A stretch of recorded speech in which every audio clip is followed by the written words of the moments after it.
A ver, acá nuestro amigo Nelson nos envió hace unos días, error mío por no haberlo visto antes, un video interesante. Interesante. Podríamos decir, a ver, si yo leo el título digo, es interesante para lo que hacemos, ¿no? Dice el título, ¿qué hubiese pasado si Poncio Pilato perdonaba y liberaba a Jesús? ¿Cómo viviríamos hoy? ¿Te hiciste alguna vez esta pregunta? Acá hay un muchacho de bigotes graciosos que supuestamente nos va a dar la respuesta. A ver, vamos a ver qué es lo que opina este agradable sujeto. A finales del 2016, la tumba de Jesucristo ubicada en Jerusalén fue abierta tras pasar cerrada al menos desde 1810. Los investigadores retiraron la placa de mármol que cubría lo que muchos consideran como el lugar de la sepultura de Jesucristo y descubrieron que la plataforma funeraria de... Para mí estos bigotes están pintados, tengo que ser sincero. Ese bigote está pintado. Ese bigote tiene ahí un retoque medio extraño. Es muy raro ese bigote, es muy raro. Tengo que ser sincero, es un bigote raro. Le bajé el volumen, perdón, nada que ver, perdón. Es un bigote raro. De cal bajo la que supuestamente fue sepultado Jesús estaba intacta. Desde el punto de vista arqueológico no se puede determinar con certeza de que la tumba pertenezca efectivamente a Jesús de Nazaret, pero eso ¿Ya se escucha bien? Entiendo que se escucha bien, ¿no? ya es cuestión de fe para los cristianos creer que fue ahí donde reposó el cuerpo inerte de Jesús tras ser crucificado. En medio de este hecho histórico y horas antes de que abrieran la tumba, una pregunta irritaba y ponía nerviosos en las redes sociales a los cristianos más fieles y creyentes. ¿Podría derrumbarse el cristianismo si encontraran el cuerpo de Jesús en la tumba? Sí. La respuesta a esa pregunta es sí. Me acuerdo que hace un tiempo, cuando trabajaba en Facebook, ¿se acuerdan cuando teníamos Rincón Apologético en Facebook? Qué tiempos aquellos. Me acuerdo que había hecho una encuesta, ¿no? Si se encontrara el cuerpo de Jesús e indiscutiblemente supiésemos que es el cuerpo de Jesús, ¿seguiría siendo cristiano? Y el 80% de las personas que participaron me dijeron sí, seguiría siendo cristiano, mi fe seguiría al pie del cañón, ¿no? Cosa rara. Porque el mismo Pablo contradice esto, ¿no? Si Cristo no resucitó de los muertos, vanas entonces nuestra fe. Entonces, si se encuentra el cuerpo de Jesús, y nosotros sabemos, cosa imposible, pero si nosotros sabemos, imposible en el año 2000, ¿no? O sea, en el siglo XXI, imposible. Si nosotros sabemos realmente que era Jesús de Nazaret, indiscutiblemente, evidentemente el cristianismo ya no tendría sentido. Debería ser rechazado. Sí, totalmente. La respuesta era evidente, por supuesto que sí. Por supuesto que los cimientos del cristianismo se vendrían abajo si encontraban los restos de Jesús. Pero ¿saben qué? No encontraron ningún cuerpo, ni un hueso, ni un cabello, ni una sábana, nada. O al menos eso es lo que nos han hecho creer. Pese a todo, otra cuestión pide permiso. La sábana guarda, la sábana de Turín. Yo soy team sábana de Turín, ¿eh? Yo soy team sábana de Turín. Yo creo que pertenecía a Jesús. Para ser analizada con respeto y responsabilidad. ¿Cómo viviríamos hoy o qué hubiese pasado si Poncio Pilato no mandaba a crucificar a Jesús? Los escenarios son variados y el resultado hubiese sido muy diferente en cada uno de ellos. Lo único cierto es que nada en la actualidad sería igual, estimados amigos. No puedo dejar de ver el bigote de este hombre. Primero, no hubiese habido la necesidad de dividir la historia en antes y después de Cristo. Y ya que hablamos de esto, ¿les gustaría saber cómo, cuándo y por qué dividieron así los años? Soy Gabriel Bulgakov y en este video intentaré responder a esta y otras preguntas. La información presentada hoy será interesante tanto para creyentes como para ateos, para católicos como para las distintas ramas del cristianismo. Y ojo, es un análisis hipotético, histórico, sin ganas de ofender a ninguna creencia religiosa. No se vayan, que hoy viajaremos al pasado. Sin más introducción, empecemos. Y si te gusta el video, dale like, si no te gusta, ponle dislike. Empecemos con... Y si te gusta ese bigote, mandale un mensaje para que te diga cómo lo hizo, ¿no? Me quedé ahí eclipsado con ese bigote. Un dato curioso, un dato que se lo puedes contar a tu abuela o a tu madre cristiana, ya que estamos todos encerrados en casa y seguro que no lo saben. En el siglo VI, el monje erudito y matemático Dionisios Exigius recibe una tarea por parte del Papa, determinar, basándose en datos históricos y bíblicos, en qué año nació Jesús de Nazaret. En aquel entonces, los romanos contaban los años teniendo siempre la referencia a la fundación de la ciudad de Roma. Y la expresión ab urde condita, que en latín quiere decir desde la fundación de Roma, se utilizaba para designar de esta manera las fechas. Después de tantos cálculos, el monje decide nominar el año en que nació Jesús como Anno Domini, expresión latina que significa año del Señor, a lo que posteriormente en español se decidió abreviarlo como DC, después de Cristo, y por consiguiente los años anteriores al nacimiento de Jesús como AC, o sea, antes de Cristo. No obstante, esta nueva forma de contar los años no se aceptó de manera general en Europa hasta el siglo XI. Como sabemos, esta enumeración de años basada en la era cristiana es predominante en muchos lugares del mundo, así como en el uso comercial y científico.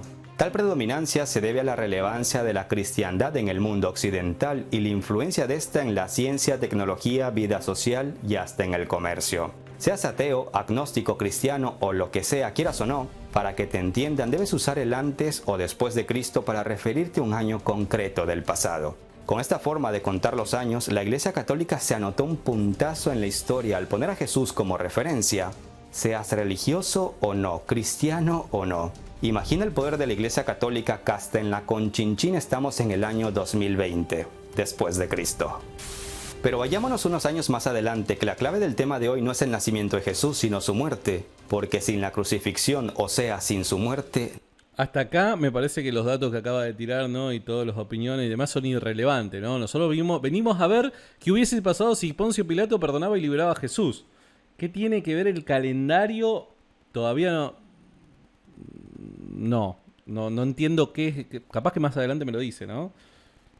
No hay resurrección. Y sin una cruz o una tumba vacía, o por el contrario... Vale, Filini dice, ¿no es antes de la era común? No, eso de la era común...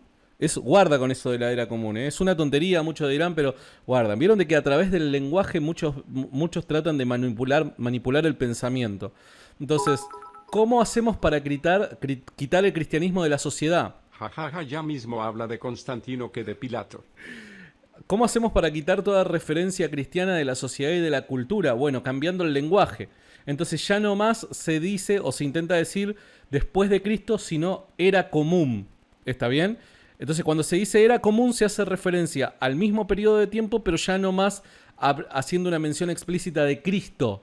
¿Está bien? Entonces eso es utilizar el lenguaje para modificar la manera de pensar y la cultura de las personas en Occidente. Guarda con eso. Nosotros tenemos que seguir diciendo después de Cristo y antes de Cristo. Nada de era común ni nada por el estilo. Después de Cristo y antes de Cristo. Punto. Una tumba ocupada que demuestre la no resurrección, nos quedamos con nada, excepto con una buena historia sobre un gran hombre bondadoso que vivió una vida ejemplar. En otras palabras, estamos metidos en un gran lío histórico y religioso. Pero vayamos por parte. El derecho a tomar decisiones no solo es un privilegio, sino también una pesada carga. ¿En qué momento empieza a hablar de lo que nos dice en el video? Quizás el prefecto de la provincia romana de Judea, Poncio Pilato, disfrutó de la histórica charla con Jesús diciéndole a su prisionero, ¿no te das cuenta de que tengo poder para ponerte en libertad o para crucificarte? A lo que Jesús de Nazaret, el hijo de José, el carpintero, y de María, la Virgen, respondió, al menos según el evangelista Juan, ninguna autoridad tendrías contra mí si no te fuese dada desde arriba. Vaya cachetadón de Jesús a don Poncio, hasta da la impresión de que Jesús lo estaba provocando a Pilatos. Pese a todo, según el Nuevo Testamento, Poncio Pilato... Claro, esa afirmación es heavy, ¿eh? En medio de un juicio, imagínate esa afirmación, hacérsela a Poncio Pilato, ¿no? Mirá, el poder que vos tenés, está todo bien, vos pensás de que tenés respaldo de Roma, respaldo del César, acá no hay Roma, acá no hay César... Acá solamente es Dios, ¿entiendes? Y Dios te dio esa autoridad, o sea, no venga acá, agrandátela, bajate de ese pony, papi, porque me parece que estás un poco desubicado. No quería sentenciarlo a muerte. El prefecto dudaba. Una tradición dice que la esposa de Poncio Pilato tuvo un sueño sobre un hombre justo y al parecer el mensaje para el gobernador era no te metas con ese hombre. De ahí quizás el espacio que le dejó a la duda. ¿Y qué hubiese pasado si Poncio hubiese hecho caso a lo que le dictaba su corazón o al sueño celestial de su mujer? Ya que en el fondo él sabía que iba a condenar a muerte a un hombre que no había cometido un delito grave. Alexander Demand, un experto en historia antigua de Berlín, ha estado reflexionando sobre esta pregunta durante mucho tiempo. Él sabe, al igual que usted, querido espectador, que el juicio de Jesús es una... Hay una tradición muy antigua que dice que Poncio Pilato se convierte a la fe cristiana. Hay una tradición que dice que Poncio Pilato se convierte a la fe cristiana. Es más, corríjanme, estoy casi seguro que en la iglesia ortodoxa se cree que Poncio Pilato es un santo. Si yo no me equivoco. Corríjanme, puede ser que esté equivocado, pero estoy casi seguro que no. Poncio Pilato lo tienen como un santo. Hay una tradición que dice de que Poncio Pilato se convierte a la fe cristiana. Uno de los momentos clave en la historia de la humanidad, en base al cual se puede realizar un experimento mental llamado historia no ocurrida, o en otras palabras, ¿qué hubiese pasado si? Y es que cualquier persona que se encuentra en una situación decisiva piensa en alternativas, porque alternativas siempre hay, así que siempre estimas algunas de ellas, sea consciente o inconscientemente. El enfrentamiento entre Poncio Pilato y Jesús de Nazaret en la mañana o tarde del viernes de Pascua fue importante y relevante para nuestra historia. Como sabemos, el gobernador siguió la voluntad del Gran Sanedrín y ordenó crucificar al prisionero. Sin embargo, Pilato siempre dudó e intentó apagar esta duda poniendo en manos de una multitud enfurecida en Jerusalén el futuro de Jesús. Pilato, por lo tanto, se lavó las manos como símbolo de su inocencia. El historiador alemán Demand describe tres alternativas principales que podrían haber sido posibles si la crucifixión de Jesús no hubiera tenido lugar. Número 1. Jesús no habría jugado ningún papel importante en la vida del mundo si, por ejemplo, Pilatos, tras perdonarlo, le hubiese prohibido hablar en público. Entonces Jesús habría tenido que dejar de predicar y tal vez simplemente regresaría a su Nazaret natal para vivir allí y trabajar como carpintero. Y luego probablemente todos se hubiesen olvidado de él. Como resultado, en la actualidad no habría cristianismo. Escenario número 2. No necesariamente es ese punto número 1. No necesariamente es así. Porque una cosa es que el reo a muerte implore el perdón. Si el reo a muerte implore el perdón, ahí el que se te otorgue el perdón es bajo ciertas condiciones. Bien. Te damos el perdón, conservás tu vida, pero bajo estas condiciones. Si violás estas condiciones, listo, se pudre todo, ya no hay vuelta atrás. Pero si el ejemplo que estaba planteando era qué hubiera pasado si Poncio Pilato hacía caso tanto a su corazón como al sueño de su esposa, no por un pedido de Jesús. Entonces, si Poncio Pilato hubiese perdonado la vida de Jesús y no lo hubiera mandado a crucificar, muy probablemente, primero, podría haber puesto ciertas condiciones o advertencias, pero de ahí que Jesús las vaya a cumplir es otra cosa completamente distinta. Pasa, por dar un ejemplo, con el caso de en Hechos capítulo 4, creo que es, donde el Sanedrín le dice, los dejamos en libertad, pero no prediquen más a este Jesús. ¿Y qué es lo que le dicen los apóstoles? Porque los apóstoles no pidieron que se los deje en libertad, que por favor se les perdone la vida. No. Este perdón, entre comillas, viene por parte del Sanedrín a consejo de Gamaliel. Entonces, ¿qué es lo que dicen los apóstoles? Mirá, o sea, ustedes juzguen si es más importante obedecerlo a ustedes o obedecer a Dios. Eso lo que estaban diciendo es, me importa 3 cacahuate, lo que ustedes nos digan, las advertencias que ustedes nos den, nosotros vamos a seguir predicando lo que consideramos que es verdad, ¿no? Entonces, me parece que esta conclusión que hacen el punto número 1, me parece desacertada. La hipótesis sugiere que Pilatos liberaría a Jesús sin prohibirle predicar, porque se dio cuenta de que Jesús no llamaba a la gente a la rebelión, sino que era un predicador pacífico. Jesús hubiese continuado en silencio y pacíficamente su trabajo, pero al mismo tiempo no hubiese llegado a ser conocido más allá de esas tierras. Otro análisis incorrecto. Me parece que hay mucho análisis incorrecto. ¿Por qué?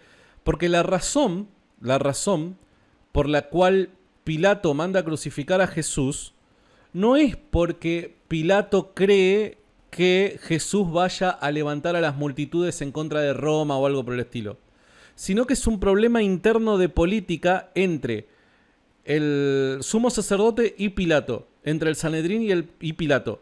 Pilato termina cediendo al pedido del sumo sacerdote porque Jesús no representaba una amenaza para Roma. Jesús representaba una amenaza para el Sanedrín, para el sumo sacerdote, para la institución religiosa de aquel entonces. Entonces, acá me parece que hace otro análisis incorrecto, porque para Pilato Jesús era uno más, pero se vuelve importante no por Jesús en sí, sino por la tensa relación entre el Sanedrín, el sumo sacerdote, y Pilato. Ahí es en donde está el conflicto. Entonces me parece que este segundo análisis también es un poco desacertado. Ya que sin el sacrificio de dar la vida por el mundo, no se podría demostrar que era el Hijo de Dios. Como resultado, en la actualidad, no habría cristianismo. Claro, Escenario número 3. Los seguidores de Jesús se habrían radicalizado. Todo esto, todos los comentarios que estoy haciendo, evidentemente descartan el tema de que, bueno, si Jesús no va a la cruz y no resucita a su vez, el cristianismo teológicamente hablando no tiene sentido, ¿se entiende? Eso lo damos por sentado. Evidentemente el cristianismo no sería tal cosa si Jesús no hubiera muerto. Eso es evidente. Ahora, sí lo que digo, además, es que estos dos primeros puntos que presenta como si fuese una conclusión objetiva de la historia, me parece que es desacertada en cuanto a algunos datos que tenemos. ¿Está bien? Cristianismo. Escenario número 3. Los seguidores de Jesús se habrían radicalizado y habrían empezado a ser violentos para defender sus creencias y a su Mesías, asegura este experto alemán. A ver, queridos amigos cristianos, no intento ofenderlos, es solo una hipótesis que nunca ocurrió. Miren, muchos historiadores religiosos y ateos coinciden en que los seguidores de Jesús, si este hubiese sido liberado, simplemente podrían haberse convertido en una de las muchas sectas que vivían en Palestina en aquel entonces. Una secta que, por cierto, hoy en día apenas fuese conocida por nadie, como las miles de sectas que hay en el mundo. Puede ser. A ver, acá en este escenario número 3 plantea dos cosas. En el primero no estoy de acuerdo, en el segundo podría llegar a ser. En el primero dice que se podrían haber radicalizado y podrían haber tomado una postura un tanto más violenta. Pero recordemos que según el texto bíblico, los apóstoles cobran valor solamente cuando ven a Jesús resucitado. Durante la muerte de Jesús, ellos están con miedo, están con temor de la represalia que pueden llegar a tomarse por parte de Roma. Aún Jesús estando vivo, tienen miedo de ir a Jerusalén. Entonces, si Jesús hubiera quedado con vida por absolución de Pilato, yo no creo que el escenario hubiese cambiado. Los apóstoles hubieran sido personas temerosas a los poderes políticos gobernantes de aquel entonces. Porque tanto en vida como en muerte los apóstoles son personas que están con miedo, ¿se entiende? Ahora, en este escenario número 3 presenta también otro planteo que ese sí me parece se hubieran convertido en una secta más del judaísmo y hubieran pasado sin pena ni gloria, ¿no? Nada más que eso sí, en ese punto me parece. Demand, para explicar por qué cree que los seguidores de Jesús se habrían radicalizado, recuerda que en el Evangelio de Mateo, Jesús, por ejemplo, dice: no crean que he venido a traer la paz a la tierra, no vine a traer paz, sino la espada. Para este historiador, los versículos que le siguen son muy parecidos a las ideas de los yihadistas islámicos que tanto criticamos actualmente. He venido Ahí ya se fue para cualquier... a sembrar discordia entre el hombre y su padre, entre la hija y su madre, entre la nuera y su suegra. Pero bueno, hay que tener en cuenta que las palabras bíblicas tienen sus interpretaciones y la mala interpretación lleva al radicalismo, y estos versos bíblicos han sido interpretados por los cristianos, para suerte de todos, de una forma pacífica y no radical. Hay que tener en cuenta que estos tres escenarios hipotéticos mencionados serían bastante probables dada la situación política y religiosa de la Judea de ese momento. Con todo lo que sabemos sobre cómo eran los pobladores de esa región del siglo I después de Cristo, tenemos también la seguridad de que si Jesús hubiera sobrevivido, hay un 0% de posibilidades de que después la gente que lo rodeaba hubiera pensado que él era el Mesías esperado. Hay un 0% de posibilidades de que... Dependiendo de qué entendían por Mesías. San Pedro, San Pablo y muchos otros hubieran muerto por Jesucristo. Oh, si Jesús no hubiera muerto, Pedro podría haber sido todavía un discípulo de Jesús probablemente, pero Pablo no se hubiera convertido a la fe cristiana. Ya que él no murió por nadie. Y aquí hay un punto muy claro. Si Pilato mostraba condescendencia, Jesús de repente hubiese resultado ser un mal profeta, puesto que él ya había predicho su muerte. Así que de haber sido perdonado, su carisma habría desaparecido y su mensaje habría sido inútil para cualquiera. Si Jesús hubiese quedado libre, lo más probable era que hubiese quedado como un charlatán. Después de todo, su sacrificio era de hecho la esencia de su mensaje. Sin su muerte, nada tenía sentido. Por lo tanto, podemos concluir que el estúpido odio de los enemigos de Jesús predeterminó su éxito. Y aquí un dilema. Esa conclusión final tiene sentido. Tema moral para los que son cristianos. Si tú fueses Poncio Pilatos y le guardas cierta admiración a lo que Jesús predicaba, ¿qué hubieses hecho? ¿Lo hubieses dejado libre sabiendo que ahí moriría el cristianismo y cambiarías por completo el futuro de la humanidad? ¿O por el contrario, lo hubieses crucificado pecando de verdugo pero ayudando a cumplir la misión de Cristo? Una pregunta moral complicadísima para los cristianos, ¿verdad? Acá No, no es muy complicada. Por eso es que por eso es que Dios puso a Poncio Pilato a ocupar ese cargo durante ese periodo de tiempo en esa región del mundo, porque sabía cómo iba a responder. Si uno tuviese conciencia, y de hecho el mismo Pablo lo responde a esto en una de sus epístolas, no recuerdo si es en Romanos o en Primera de Corintios. Pablo dice que si los gobernantes del mundo hubiesen sabido quién era Cristo, no lo hubieran crucificado, no lo hubieran asesinado. ¿Se entiende? Entonces, ya para poquitos años después de la muerte de Jesús, este dilema tan difícil de responder, ya lo respondió el mismo apóstol Pablo, ¿no? ¿Acaso somos capaces de condenar a muerte a un inocente? ¿Acaso somos capaces de condenar a muerte a un inocente con el que simpatizamos porque estamos convencidos de que ahí radica la salvación de toda la humanidad? No te aventures a responder sin pensar. Recuerda que de tu decisión depende el futuro de todos y la liberación o muerte de un inocente. Llegados a este punto, me gustaría recomendar el libro de un gran escritor ruso titulado El Maestro y Margarita, una novela donde aparece Poncio Pilatos y se aborda magistralmente la cobardía, la confianza, la traición y la Hasta acá nomás. La verdad, el video pasó sin pena ni gloria. Es habitual este tipo de planteo por parte de los escépticos, ¿no? Pero flojito de papeles. Flojito de papeles. Te leo en los comentarios.